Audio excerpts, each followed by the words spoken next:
Imamat pasal 14. Tuhan berfirman kepada Musa, "Inilah yang harus menjadi hukum tentang orang yang sakit kusta pada hari pentahirannya. Ia harus dibawa kepada imam, dan imam harus pergi keluar perkemahan. Kalau menurut pemeriksaan imam, penyakit kusta itu telah sembuh daripadanya, maka imam harus memerintahkan supaya bagi orang yang akan ditahirkan itu, diambil 2 ekor burung yang hidup, dan yang tidak haram, juga kayu aras, kain kirmisi, dan hisop. Imam harus memerintahkan supaya burung yang seekor disembelih di atas belanga tanah berisi air mengalir. Tetapi burung yang masih hidup haruslah diambilnya bersama-sama dengan kayu aras, kain kirmisi, dan hisop, lalu bersama-sama dengan burung itu. Semuanya harus dicelupkannya ke dalam darah burung yang sudah disembelih di atas air mengalir itu. Kemudian ia harus memercik 7 kali kepada orang yang akan ditahirkan dari kusta itu, dan dengan demikian mentahirkan dia. Lalu burung yang hidup itu haruslah dilepaskannya ke padang. Orang yang akan ditahirkan itu haruslah mencuci pakaiannya, mencukur seluruh rambutnya, dan membasuh tubuhnya dengan air, maka ia menjadi tahir. Sesudah itu ia boleh masuk ke dalam perkemahan, tetapi harus tinggal di luar kemahnya sendiri 7 hari lamanya.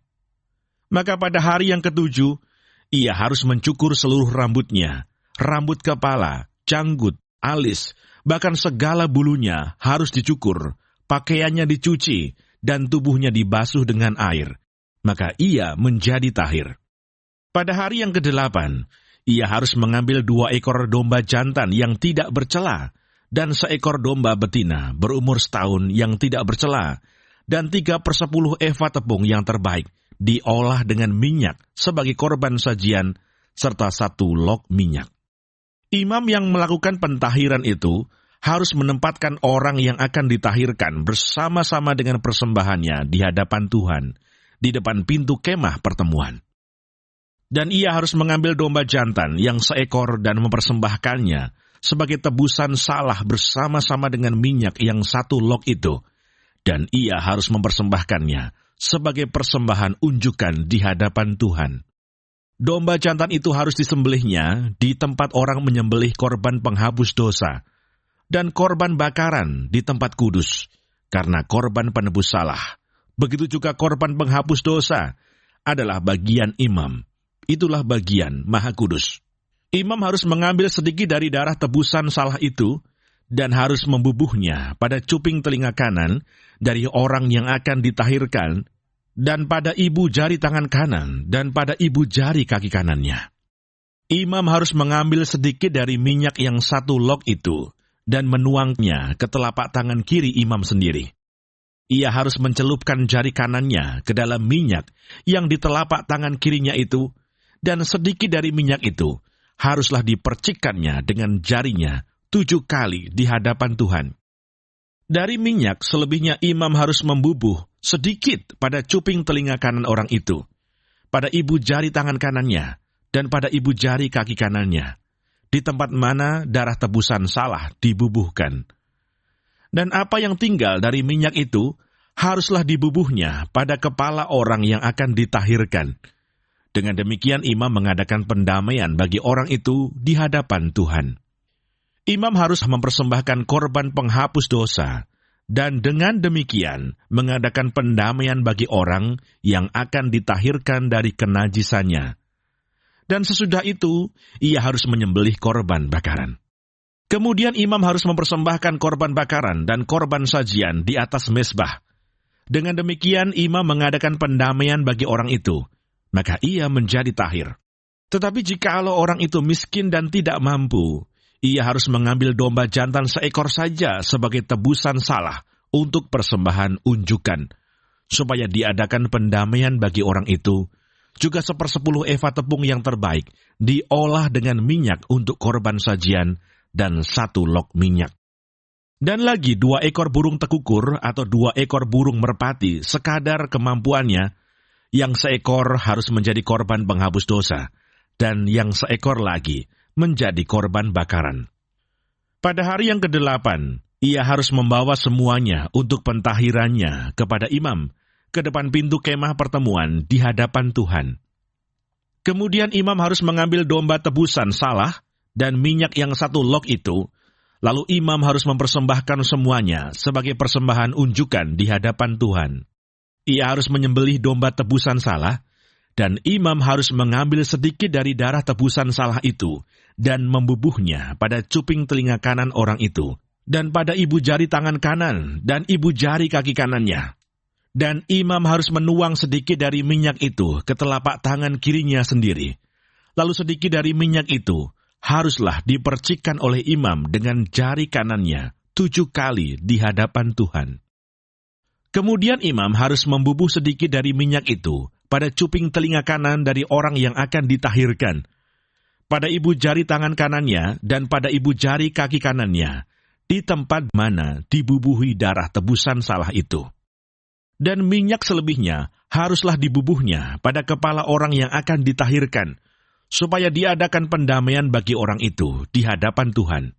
Lalu ia harus mempersembahkan seekor dari kedua burung tekukur atau anak burung merpati yang dibawa orang itu sekadar kemampuannya, yang seekor sebagai korban penghapus dosa, dan yang seekor lagi sebagai korban bakaran di samping korban sajian. Dengan demikian imam mengadakan pendamaian bagi orang yang akan ditahirkan di hadapan Tuhan. Itulah hukum tentang pentahiran seorang yang kena kusta yang tidak mampu. Tuhan berfirman kepada Musa dan Harun, "Apabila kamu masuk ke tanah Kanaan yang akan kuberikan kepadamu menjadi milikmu, dan aku mendatangkan tanda kusta di sebuah rumah di negeri milikmu itu, maka pemilik rumah itu harus datang memberitahukannya kepada imam. Ada kelihatan seperti tanda kusta di rumahku. Maka imam harus memerintahkan supaya rumah itu dikosongkan, sebelum ia datang memeriksa tanda kusta itu, supaya jangan menjadi najis segala yang ada di dalam rumah itu. Dan sesudah itu, barulah imam datang untuk memeriksanya. Kalau menurut pemeriksaannya, tanda pada dinding rumah itu merupakan lekuk-lekuk yang kehijau-hijauan atau kemerah-merahan warnanya, yang kelihatan lebih dalam dari permukaan dinding itu, imam harus keluar dari rumah itu, lalu berdiri di depan pintu rumah, dan menutup rumah itu 7 hari lamanya. Pada hari yang ke-7, imam harus datang kembali. Kalau menurut pemeriksaannya, tanda kusta itu meluas pada dinding rumah, maka imam harus memerintahkan supaya orang mengungkit batu-batu yang kena tanda itu dan membuangnya keluar kota ke suatu tempat yang najis. Dan ia harus mengikis rumah itu sebelah dalam berkeliling, dan kikisan lepa itu haruslah ditumpahkan keluar kota ke suatu tempat yang najis.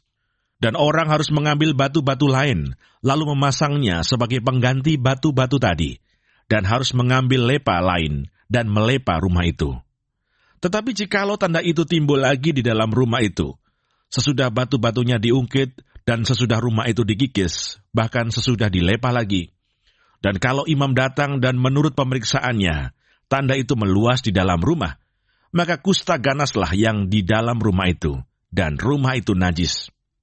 Rumah itu haruslah dirombak, yakni batunya, kayunya, dan segala lepa rumah itu, lalu dibawa semuanya keluar kota ke suatu tempat yang najis.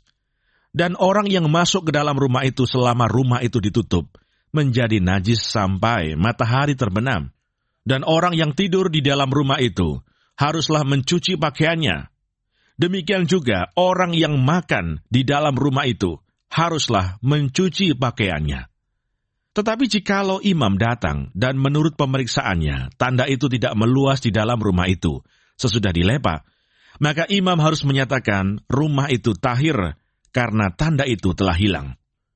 Kemudian untuk menyucikan rumah itu, haruslah ia mengambil 2 ekor burung, kayu aras, kain kirmisi, dan hisop. Burung yang seekor haruslah disembelihnya di atas belanga tanah berisi air mengalir.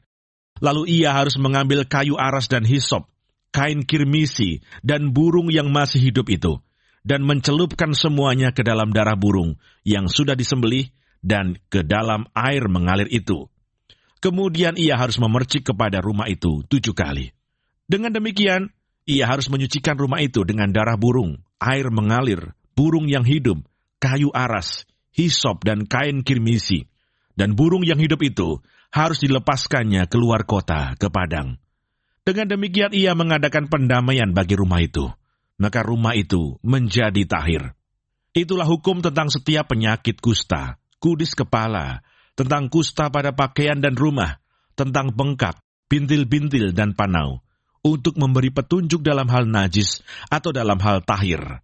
Itulah hukum tentang kusta.